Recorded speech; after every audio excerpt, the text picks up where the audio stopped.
Hello, everyone. Welcome to Change and Thrive.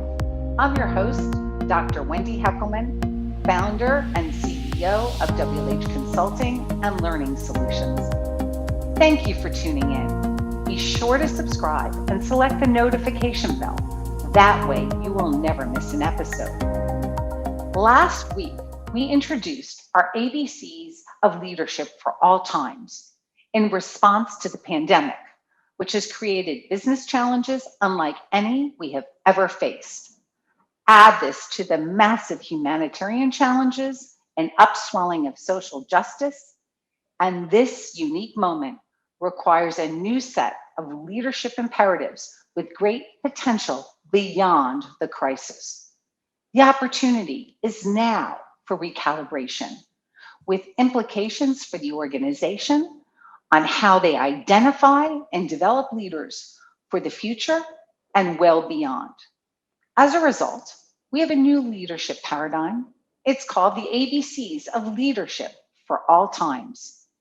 Collectively, these behaviors enable leaders to inspire followership that drives the organization's strategic and cultural priorities to achieve financial outperformance now and in the future.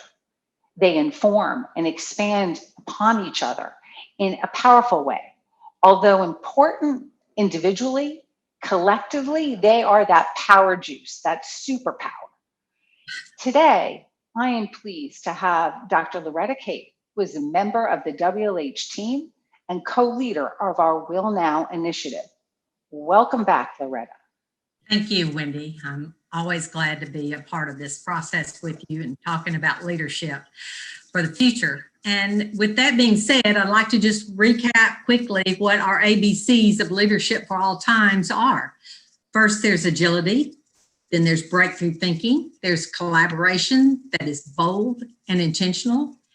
There's dare to execute higher aspirations, and empathy and inclusive leadership capabilities. Thank you, Loretta. That's the ABCs that get to E. And in today's podcast, we're going to spotlight agility. So why agility? Agility is absolutely a critical non-negotiable in today's VUCA world. VUCA, as a reminder, stands for volatile, uncertain, complex, and ambiguous. So what does an agile leader look like? They've got to pivot quickly to address the challenges and unforeseen obstacles created by the ever-changing industry, the environment, and workforce. Now, prior to the pandemic, agility was a critical skill. We had added it to every competency model. We trained on it. But now agility is on steroids because we know that there are unprecedented business challenges that we have never faced. And agility is that non-negotiable skill required by all leaders.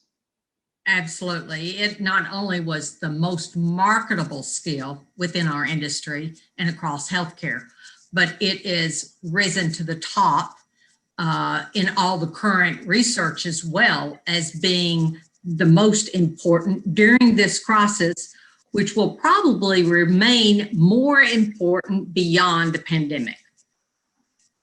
Absolutely. And we know from experience, agile leaders, adapt to when an organization's changing its strategies. We're seeing tons of redesign. They've got to be agile. They have to adapt to the external environment. And we work in pharma, and the healthcare environment is changing in ways we could never imagine. And they need to adapt to the people in front of them. We have people working remotely and having challenges, and they do it quickly to make the best, regardless of circumstances. And when we think of agility, we think of three components: balance, speed, and flexibility. And these work together to ensure that leaders can be agile and proactive versus being reactive during difficult times. So let's start with balance. How do leaders find balance? An agile leader pays attention to what's happening in externally as well as within their internal organization and across their stakeholders. They find balance among the disruptions by adapting to the organization's mission and strategies. They recalibrate quickly. And this alignment really helps facilitate rapid decision making, which enables effective deployment of manpower and resource allocation. Absolutely. These are your leaders that are noticing and quickly deciding and acting so that everything they do and say provides meaning and value and structure to others at pace. They're able to bring clarity to chaos to ensure that they focus with great intensity on the critical few things that are going to drive the business and cultural priorities amongst all the swirl that they're facing right now. Absolutely. And so they bring that clarity, and then they can clearly articulate a compelling and resonating reason to bring their vision to reality. So everybody who works for them that they're connected to connects their work to the company's mission and strategies. So people have clear line of sight into where are we going, why are we going there, who's going with us, and how do we get there. And these leaders assess capabilities and responsiveness of themselves and others to upskill, recalibrate quickly, and they enable agility in themselves as well as their teams to really prepare for this uncertain future.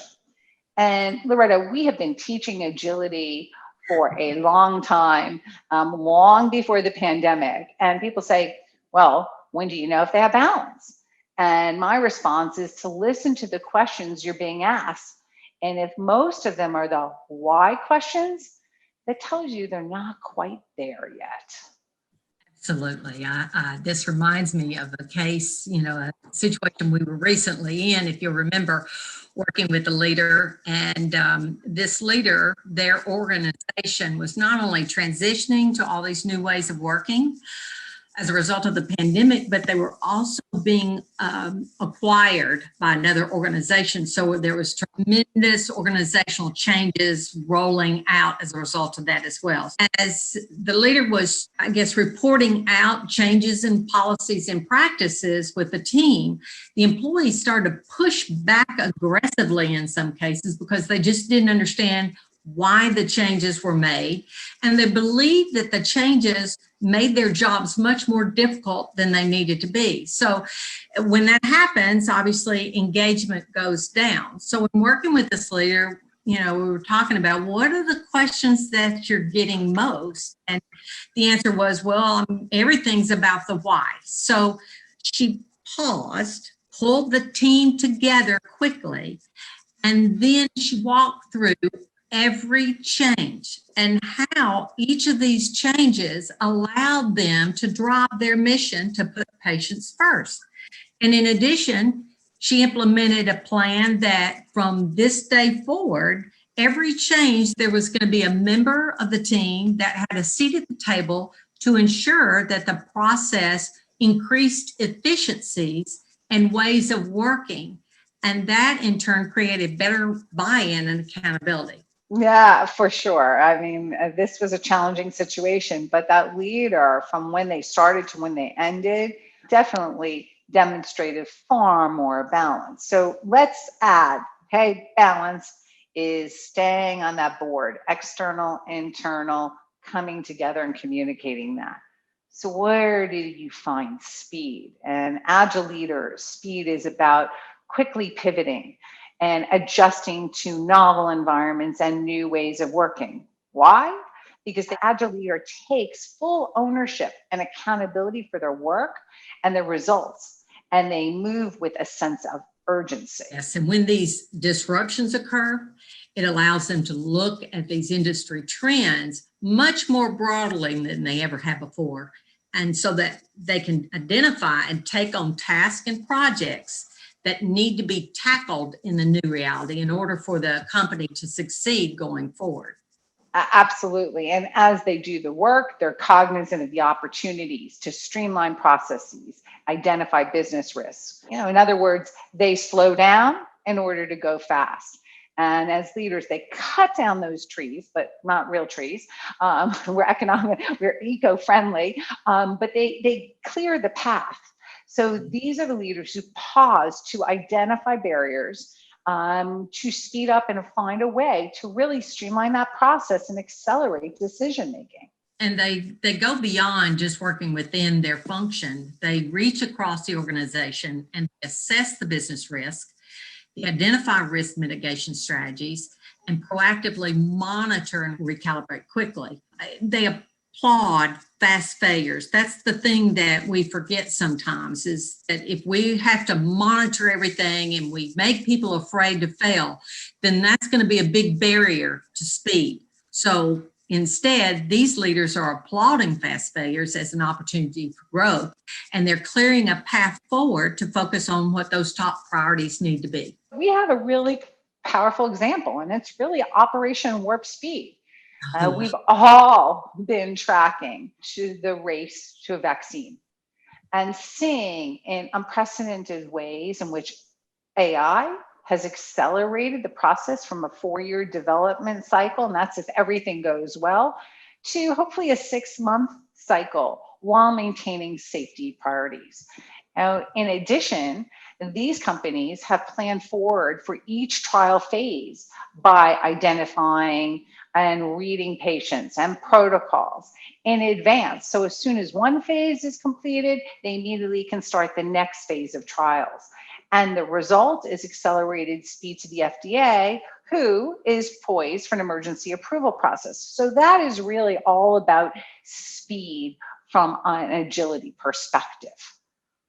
Yes, and wouldn't it be great if every working team within an organization had their own Operation Warp Speed, right?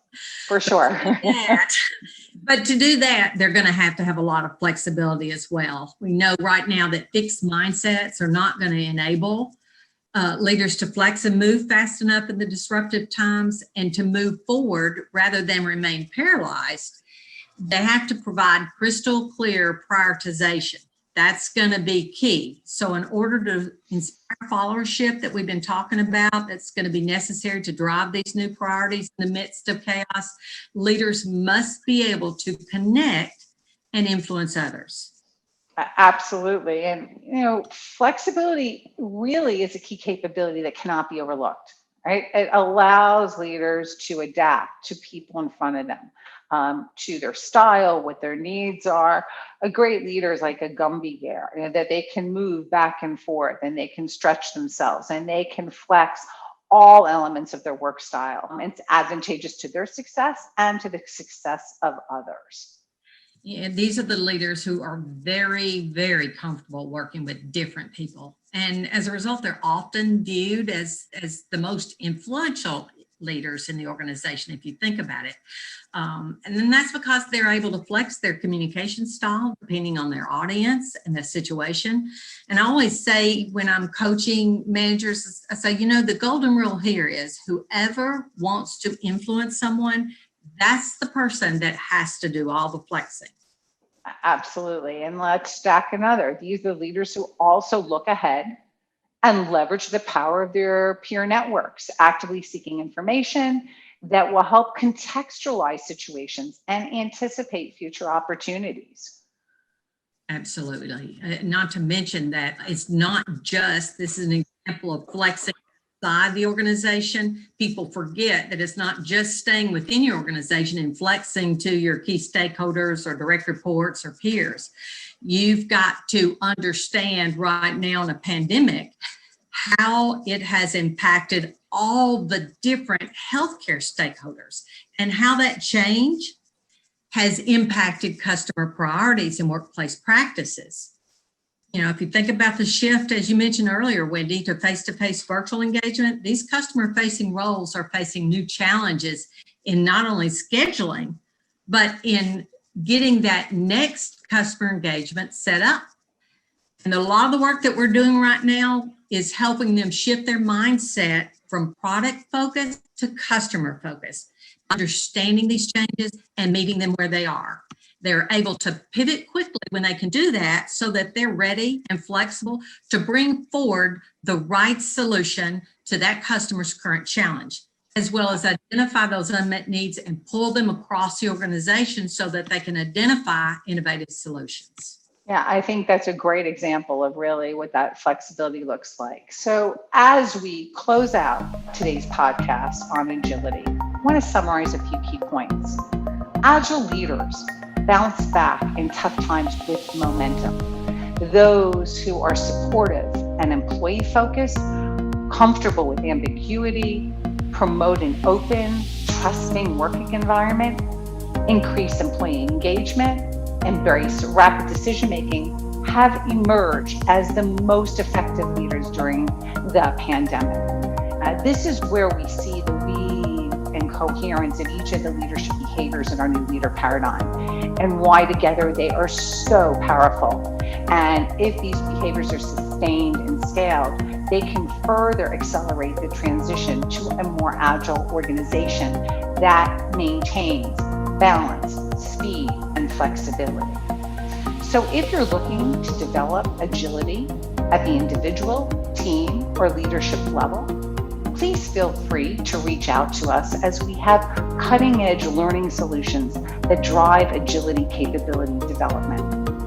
I'm Dr. Wendy Heckelman. I'd like to thank Loretta Kate for joining me today. And I would like to welcome all of you to have a wonderful rest of the day, and we'll see you next week.